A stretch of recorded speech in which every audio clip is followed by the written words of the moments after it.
Use that poker, don't let nobody see you, man. Too much mud, sipping on DRIBBLE, man. Scroll through pictures of myself, gotta face my demons, man. If no one knows, I'm gonna do it myself. What is up, YouTube? It is showtime and I'm back with yet again another video. Now in today's video, I'm going to be showing you guys, in my opinion, the best center build in NBA 2K22.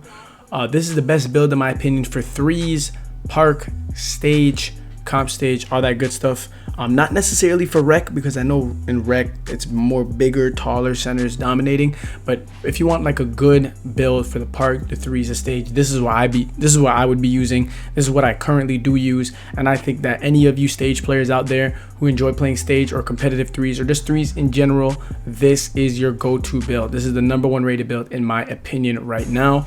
I'm also going to be leaving a jump shot towards the other half of the video to use with this build, so you guys will get a 2-in-1 special kind of video, all in one, right here, right now, courtesy of HeyShowtime. So before we get started, I just want to ask a lot of you guys, please do like the video, comment, subscribe if you have any questions, hit the post notification bell. And honestly, with all that being said, we can get straight into the video on the new best center build and also a jump shot to use with the build. So as you guys can probably tell, it's a shooting center build. I know it's kind of like different because you guys know I'm usually inside, but this year having that outside ability is just more important. It takes offensive pressure off your guard and spaces the court, gives you more space. It's just better. Honestly, it's just better to have an outside center this year. So we'll get straight into it. For the position you guys want to go center, it's very important you guys go center unless you want to play power forward. Honestly, there's no difference, but yeah, but honestly, there's no importance to it. There's no difference. I mean, the only thing that I guess would alter your decision on being a power forward or center is if you play rec. Then again, I don't think this is really a rec build. This build could be used if you're playing the 4 on like a pro-am team and they need you to swing. That's when it could be used. But honestly, I make mine a center. For the handedness, I go left. And for the jersey number, obviously doesn't matter. And with the height, you guys want to go 6'9". I'm telling you guys, it's the best height to go for when you're playing park, especially the threes. It allows you to be mobile. I tried the 6'10", too slow for me. When you're a popper and you're outside, you really need to be able to move very well and have good speeds. 6'10" is not going to really allow you to do that, all while having a high weight. 6'8" is a little bit too small, so I got the in between. You can kind of get the best of both worlds. You guys get 6'9", and what I love about 6'9" even more is the weight. You can have a very high weight and still have a great speed and a great strength. So this is what I went with. I went with the 6'9" and the weight of 242 pounds. Now with the wingspan, you want to go absolutely max, so you guys can get the highest rebound rating, the highest block rating, the highest defensive ratings possible. I know it drops your strength, and I cannot, like, this is the best. Like, just look at the 6'9". I can't stress it enough how good this 6'9" is just so far. So you guys want to go with the built body shape. So you guys have a big dog build, and here it is for the body setting. 6'9", we're 242, so we're heavy on the weight. We're extremely heavy on the weight. We have a great wingspan. This is just perfect so far. You guys will really see how good this build is. So what we'll do is we'll start with the finishing. Now keep in mind, this is a popper, so your main goal is to play defense, get boards, and shoot the ball. We're not gonna have extreme crazy finishing. That's for the insides. But what I love about this build is it still gets contact dunks. So do not worry, you will get a contact dunk rating, and it's so great in the paint. Like, I still finish, I still mash people left hand to God. This is my main build right now. It's so good. So for the driving dunk, what I did is I put this to an 84, which will allow us to be able to get the contact dunks. The pro contact dunks, this is all you need. And we'll do the vertical next. You need a driving dunk of 84. So that's what I put. For the close shot, I had this at a 47. With the standing dunk, I had this at 49. And with the post control, I had it at 27. Now, a lot of you looking at this problematic, do not worry. You can still finish. But remember, outsides are dominating the game right now. So it's important you guys are making an outside base center build. Now with the shooting, I maxed it out just like this. I brought my mid-range to around a 76. And I brought my free throw to a 78. Just in case I want to play rec or prime or something like that. And also to get my free throws in my career. That's the main reason why I did this. And I got 19 shooting badges, which is a whole lot. I love 19 shooting. It works very well. It's almost the exact amount I need. Perfect. Now with the, if I could get more, I would. With the playmaking, I put my pass accuracy to a 72. It's mandatory. All you bigs out there have a 70 plus. Any build out there, you must have a 70 plus pass accuracy this year. It'll be way too slow and it won't feel right. With the ball handle, you want to have this at a 65. And then with the speed with ball, I put this at a 36. And boom, I'm rocking up with 10 playmaking badges, which is actually more than I really need, but it works well. So I get all the badges I need. You get the vice grip, you get the unpluggable, which you can't really get because it's on tier 3 and you don't really need that this year. Honestly, it doesn't even work. You get the main ones we're focusing on is the vice grip. I like post playmaker this year, the one you, it's kind of like dimer, but if you're in the post, and bailout. Those are some of the main badges that I get. That's all you need, 10 playmaking badges. Now with the defensive, follow along. What I do is I max out my defensive rebound. I brought my offensive rebound to an 87, and this works very well for me. For the block, I have this at a 93. I did not go max block. It takes too much points altogether, and you still get anchor gold, and anchor is poo this year. Anchor doesn't even work. The paint defense is garbage, so just have it on 93 so you can get the gold at the very least. And then with the steal, I went 85, which is perfect. You have a high steal. And then with the perimeter defense, I went a 78, which works very well for me. And then with the interior defense, I went with an 85 interior defense. So far we're working with 7, 19, 10, and 31.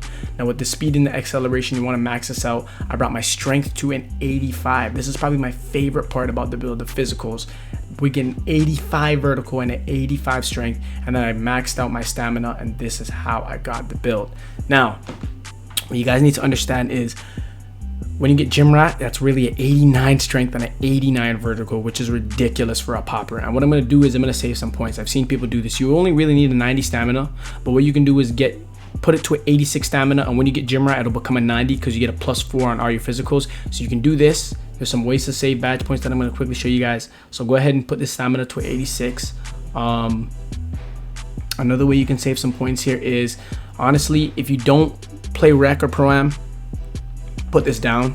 You really will not need the free throw, so you can put this at 57. We automatically have more badges right here that we can allocate. You guys can also put down your playmaking a bit, and I'd say no more than, if you really don't care about the extra 10, you can bring it all the way down to like here, so you can get vice grip on silver. Even lower, like you guys can even bring it down just so you can get vice grip on bronze if you really don't care. But I like the 10, so I just keep it right here. If you want to save badge points, you can put it at 63.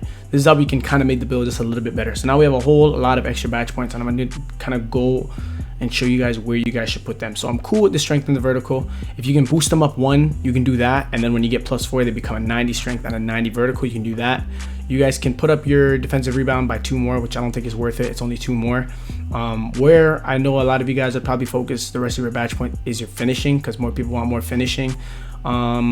Where would you put it though? You can get 9. Look at that. That's one way you can get extra. You can put it on your close shot, which doesn't really make any sense based on what I'm seeing.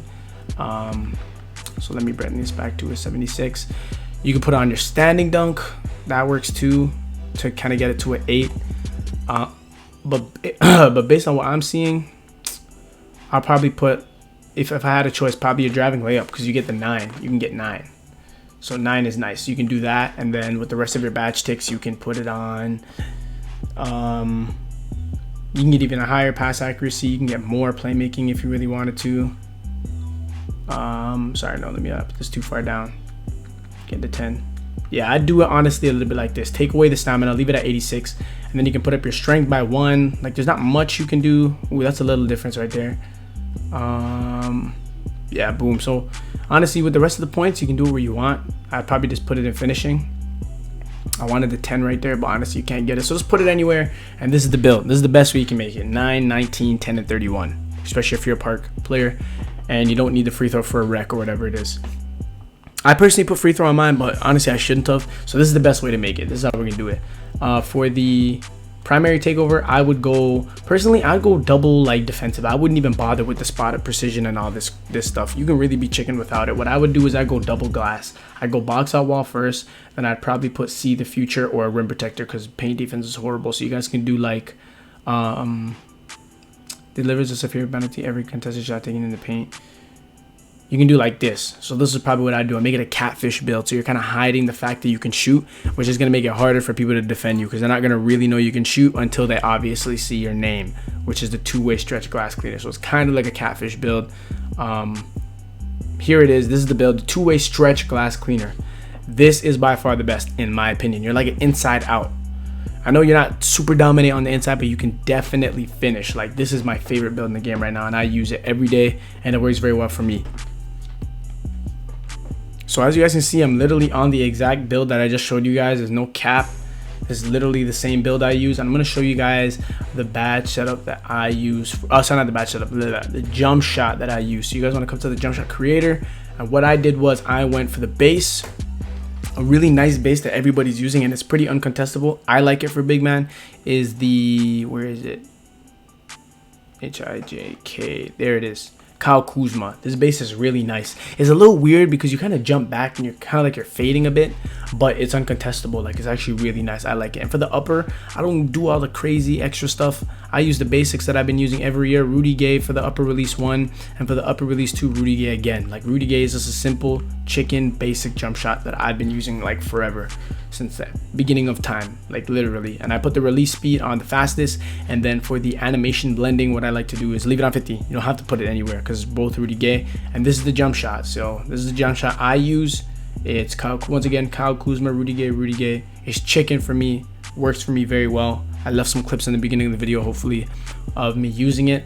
And that is it for today's video. So if you guys did enjoy the video, you guys basically kind of got a 3-in-1. You guys got the badge setup, you guys got the build, and you guys got the jump shot all in one video. So I hope you guys did enjoy the video. If you did, please do leave a like, comment, and subscribe. It is greatly appreciated, and I'll see you guys in the next one.